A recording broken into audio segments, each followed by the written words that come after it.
तो नेक्स्ट हमारी जो केस स्टडी है वो रिलेटेड है बैंकिंग सेक्टर रिफॉर्म से। ठीक है, तो देखो 1991 के अंदर हमारा जो बैंकिंग सेक्टर था उसके अंदर भी बहुत सारी खामियां थी, जिसकी वजह से हमारा जो बैंकिंग सेक्टर था वो सही तरीके से ऑपरेट नहीं कर पा रहा था। ठीक है, तो उसके अंदर भी हमने कई सारे यहाँ पर रिफॉर्म्स किए थे।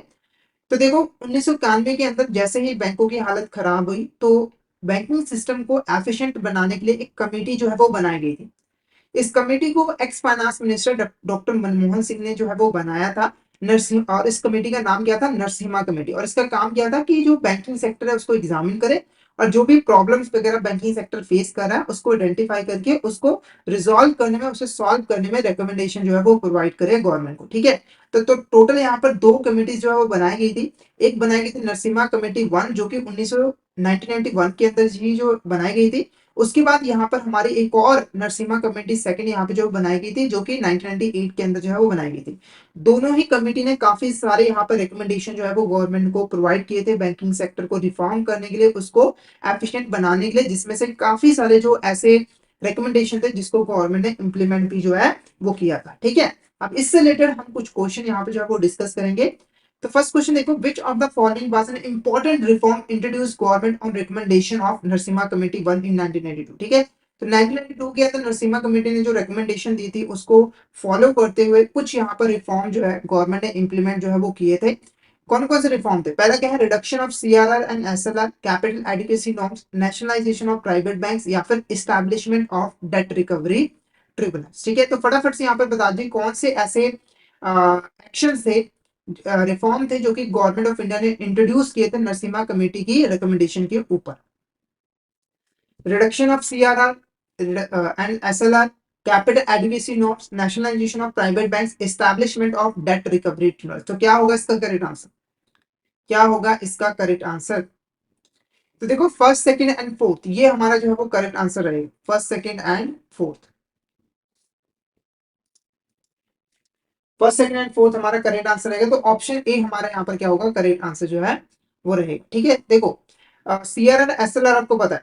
सीआरआर क्या है, कैश रिजर्व रेशियो। तो बैंकों को अपने टोटल डिपॉजिट का एक सर्टेन परसेंटेज जो है आरबीआई के पास रिजर्व करके रखना पड़ता है, जिसको हम सीआरआर कहते हैं। एसएलआर क्या होता है, तो बैंकों को अपने टोटल डिपॉजिट का एक सर्टेन परसेंटेज लिक्विड फॉर्म में अपने पास ही मेंटेन करके रखना पड़ता है। तो नरसिम्हा कमेटी ने रिकमेंडेशन दी थी कि हमें सीआरआर और एसएलआर को जो है कम कर देना चाहिए, ताकि बैंकों के पास ज्यादा फंड्स अवेलेबल हो लोन वगैरह प्रोवाइड करने के लिए। तो गवर्नमेंट ने नरसिम्हा कमेटी के रिकमेंडेशन को मानते हुए धीरे धीरे करके सीआर और एसएलआर को जो है वो कम कर दिया था। उसके बाद नरसिम्हा कमेटी ने कैपिटल एडुकेसी नॉर्म्स की भी रिकमेंडेशन दी थी। कैपिटल एडुकेसी नॉर्म्स क्या होता है, तो नॉर्मली देखो बैंक की जितनी भी रिस्क वेटेड एसेट्स होती हैं, यानी कि ऐसी एसेट जो कि रिस्की होती है, उससे जो लॉस होने वाला होता है फ्यूचर में, जो चांसेस होते हैं उनको कवर करने के लिए बैंकों को एक कैपिटल जो है एक अपनी कैपिटल का एक सर्टेन परसेंटेज जो है वो अपने पास मेंटेन करके जो है वो रखना पड़ता है, जिसे हम कैपिटल एडुकेसी नॉर्म्स कहते हैं। जैसे अगर किसी बैंक की यहाँ पर मान के चलो 100 करोड़ रुपए की रिस्की एसेट्स है जिसमें लॉस होने के चांसेस है, तो इसका एक मिनिमम परसेंटेज मान के चलिए 10% है। तो 10% यहाँ पर कैपिटल जो है, यानी कि 100 करोड़ का 10% कितना, 10 करोड़ कैपिटल उसे अपने पास रिजर्व करके रखना पड़ेगा, ताकि इससे भी जो भी लॉसेस हो वो उनको जो है आसानी से कवर कर पाए। ठीक है, तो इसको मानते हुए गवर्नमेंट ने कैपिटल एडुकेसी नॉर्म्स को भी जो है इंप्लीमेंट कर दिया था।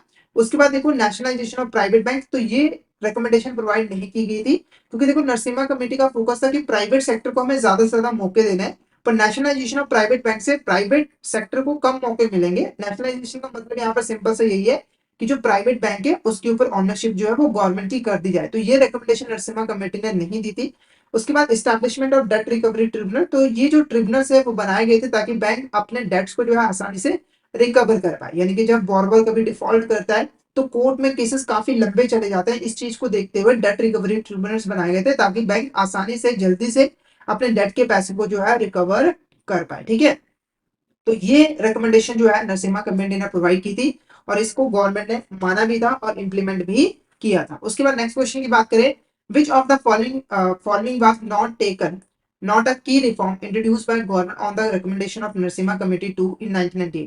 तो जैसे नरसिम्हा कमेटी 2 बनाई गई थी तो उन्होंने भी फाइंडिंग्स की थी, उन्होंने भी कुछ यहाँ पर रिकमेंडेशन दी थी।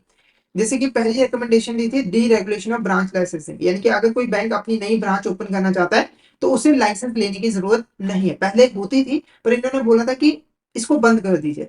तो गवर्नमेंट ने इसको मान लिया था, इसको इम्प्लीमेंट कर दिया गया था। और बैंकों को आज कभी कोई नई ब्रांच ओपन करनी पड़ती है तो उन्हें लाइसेंस लेने की जरूरत नहीं पड़ती, ठीक है। उसके बाद prudential norms and disclosure requirement, तो ये भी इंट्रोड्यूस किए गए थे। प्रूडेंशियल नॉर्म्स का मतलब कि यहाँ पर हमारे रूल्स एंड रेगुलेशन जो है वो इम्प्लीमेंट करने हैं ताकि ट्रांसपेरेंसी जो है वो मेंटेन रहे बैंकिंग रिकॉर्ड्स के अंदर, ठीक है। और उनको पूरी डिस्क्लोज करने की भी रिक्वायरमेंट जो है वो सजेस्ट की गई थी। तो ये भी हमारा इम्प्लीमेंट कर दिया गया था गवर्नमेंट के द्वारा। उसके बाद है implementation of fix landing rate for all bank, तो ये रिकमेंडेशन नरसिम्हा कमेटी 2 ने नहीं दी थी, क्योंकि आपको पता ही है नरसिम्हा कमेटी 1 के अंदर जो है हमारी बैंकों को ऑटोनॉमी दे दी गई थी कि वो अपने इंटरेस्ट रेट जो है वो डिटरमाइन कर सकते हैं, ठीक है। तो ऑप्शन सी हमारा करेक्ट आंसर रहेगा, क्योंकि ये जो है रिफॉर्म इंट्रोड्यूस नहीं किया गया था गवर्नमेंट के द्वारा। बाकी ये दो इंपॉर्टेंट रिफॉर्म जो है नरसिम्हा कमेटी 2 ने सजेस्ट किए थे और इसको इम्प्लीमेंट भी जो है वो किया था। नेक्स्ट क्वेश्चन की बात करें, dash reforms in the banking sector focus on strengthening the financial health and stability of a bank, ठीक है। ऐसे रिफॉर्म जो कि बैंकिंग सेक्टर के अंदर बैंकिंग जो बैंक है उनकी फाइनेंशियल हेल्थ और स्टेबिलिटी को मजबूत बनाता है। They include measures such stricter loan classification, provisioning norm, implementation of risk based supervision, adoption of international accounting standard. तो ये जो रिफॉर्म्स थे वो बेसिकली बैंकों को कहते थे, बैंकों के लिए इन रिफॉर्म्स के अंदर बेसिकली बैंकों के लिए स्ट्रिक्टर लोन क्लासिफिकेशन रूल्स जो है डिस्क्राइब किए थे, जिनको फॉलो करके बैंकों को अपने जो लोन्स हैं उनको क्लासिफाई जो है वो करना जरूरी होता है। जैसे कि कौन से स्टैंडर्ड एसेट्स हैं, कौन से नॉन परफॉर्मिंग एसेट है। साथ के साथ जो प्रोविजनिंग नॉर्म्स है वो भी इंट्रोड्यूस किए गए थे, यानी कि बैंकों को प्रोविजंस भी जो है वो क्रिएट करके रखनी पड़ती है और रिस्क बेस्ड सुपरविजन को भी उन्हें जो है इंप्लीमेंट करना पड़ा है, ठीक है। तो ये जो नॉर्म्स है वो बेसिकली हमारे प्रूडेंशियल नॉर्म्स है। क्या है हमारे यहाँ पर प्रूडेंशियल रिफॉर्म्स। तो प्रूडेंशियल रिफॉर्म्स के अंदर हमारी जो प्रूडेंशियल रूल्स एंड रेगुलेशन है उसमें हमने कुछ यहाँ पर चेंजेस जो है वो किए थे ताकि उन रूल्स एंड रेगुलेशन को बैंक फॉलो करे और एफिशिएंसी के साथ जो है वो काम कर सके, ठीक है। नेक्स्ट क्वेश्चन की बात करें, under the supervisory reform which entity was established in 1994 to oversee commercial banks, financial institution and non banking financial companies in India, ठीक है। देखो सुपरवाइजरी रिफॉर्म क्या है। सुपरवाइजरी रिफॉर्म का मतलब है कि हमें जो बैंकों की सुपरविजन है उसे मजबूत करनी है ताकि बैंकों के ऊपर प्रॉपर तरीके से निगरानी जो है वो रखी जा सके, ठीक है। तो इस चीज को देखते हुए एक 1994 के अंदर एक एंटिटी को जो है वो स्टैब्लिश किया था, जो कि यहाँ पर कमर्शियल बैंक, फाइनेंशियल इंस्टीट्यूशंस और नॉन बैंकिंग फाइनेंशियल कंपनीज को मॉनिटर करने का काम करती है और रेगुलेट करने का काम भी जो है वो करती है। तो उस इंस्टीट्यूशन का नाम क्या है, date recovery tribunal, board for financial supervision, financial sector development council या फिर नेशनल बैंक फॉर एग्रीकल्चर और रूरल डेवलपमेंट। तो फटाफट से इसका आंसर बता दीजिए, इसका आंसर आपको क्या लग रहा है, क्या होगा इसका करेक्ट आंसर, कौन सी इंस्टीट्यूशन को एंटिटी को बनाया गया था, क्या होगा इसका करेक्ट आंसर। फटाफट से चार्ट बॉक्स में बता दीजिए इसका करेक्ट आंसर आपको क्या लग रहा है। तो इसका जो करेक्ट आंसर है वो है board for financial supervision. Board for financial supervision is a correct answer, ठीक है। अब आप कहोगे सर बैंकों को तो आरबीआई यहाँ पर रेगुलेट करता है, तो देखो ये जो बोर्ड फॉर फाइनेंशियल सुपरविजन है ये आरबीआई के अंडर ही जो है वो काम करता है, ठीक है। क्लियर है आपको, तो ऑप्शन भी हमारा यहाँ पर करेक्ट आंसर रहेगा। नेक्स्ट क्वेश्चन की बात करें, which of this statement is correct regarding the competition reform. Competition reform का सिंपल सा मतलब था कि हमें ना बैंकिंग सेक्टर के अंदर कंपटीशन को इंक्रीज करना है ताकि जो बैंक है वो अपनी सर्विसेज की जो क्वालिटी है उसको यहाँ पर इंक्रीज करे। देखो अगर एक मार्केट के अंदर सिर्फ एक प्लेयर है तो वो मन मर्जी का प्राइस चार्ज करेगा, ठीक है। और साथ के साथ वो इतनी एफिशिएंसी के साथ भी काम नहीं करेगा। पर जब मार्केट के अंदर मल्टीपल प्लेयर्स हो गए तो हर एक बंदा एक दूसरे से आगे निकलने की कोशिश में अपनी क्वालिटी ऑफ सर्विसेज को इंक्रीज करेगा, जिससे हमारे जो कस्टमर वगैरह है उनको बेनिफिट पहुंचेगा, ठीक है। तो ये कंपटीशन रिफॉर्म के अंदर कंपटीशन को इंक्रीज करने की बात की गई थी। बस यहाँ पर कौन सा कंपटीशन, फेयर कंपटीशन, ऐसा ना हो कि अनफेयर कंपटीशन किया है। Competition reform in banking sector aims to promote market competition and improve efficiency, तो बिल्कुल करेक्ट है। This reform encourage the entry of new players both domestic and foreign. तो इस रिफॉर्म के जरिए हमने न्यू प्लेयर्स यानी कि न्यू एंटिटीज को बोला कि आप भी यहाँ पर बैंकिंग सेक्टर में जो है वो एंटर कर सकते हो। साथ ही साथ डोमेस्टिकली भी बोला और फॉरेन में बोला, यानी कि फॉरेन बैंक्स भी जो है इंडिया के अंदर आके ऑपरेट जो है वो कर सकती थी। उसके बाद फॉरेन इन्वेस्टमेंट को भी हमने परमिशन दे दी, यानी कि फाइनेंशियल सेक्टर के अंदर अब एफडीआई यानी कि फॉरेन डायरेक्ट इन्वेस्टमेंट भी की जाने लगी, जिससे जो है हमारा बैंकिंग सेक्टर डेवलप हो सके। तो इसका जो आंसर रहेगा all of the above is the correct answer, ठीक है। बिल्कुल यहाँ पर सही है, option D all of the above is the correct answer.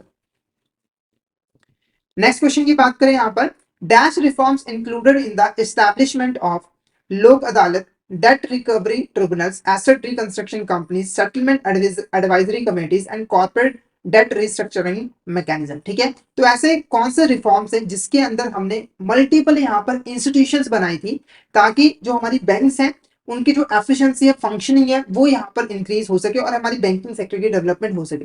Prudential reforms, supervisory reforms, competition reforms या फिर इंस्टीट्यूशनल या लीगल रिफॉर्म।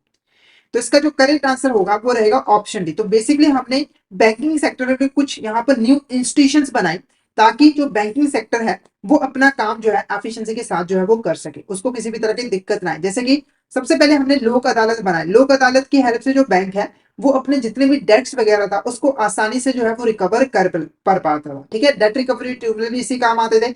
उसके बाद एसेट रिकंस्ट्रक्शन कंपनीज बनाई गई। तो बैंकों की जो प्रॉब्लम थी एनपीएस की, उसकी जो नॉन परफॉर्मिंग एसेट थी वो इंक्रीज होती जा रही थी, तो इसको सॉल्व करने के लिए एसेट रिकंस्ट्रक्शन कंपनीज बनाई गई जो कि उन एनपीएस को बैंकों से जो है वो खरीद लेती है, जिससे बैंकों के ऊपर एनपीए का जो बर्डन है वो कम से कम हो सका। उसके अलावा जो हमारे डेट्स थे उनको रीस्ट्रक्चर करने में बैंकों को प्रॉब्लम आती थी, तो उसके लिए कॉर्पोरेट डेट रीस्ट्रक्चरिंग मैकेनिज्म जो है वो लेकर आए थे। तो option D institutional legal form हमारे यहाँ पर करेक्ट आंसर जो है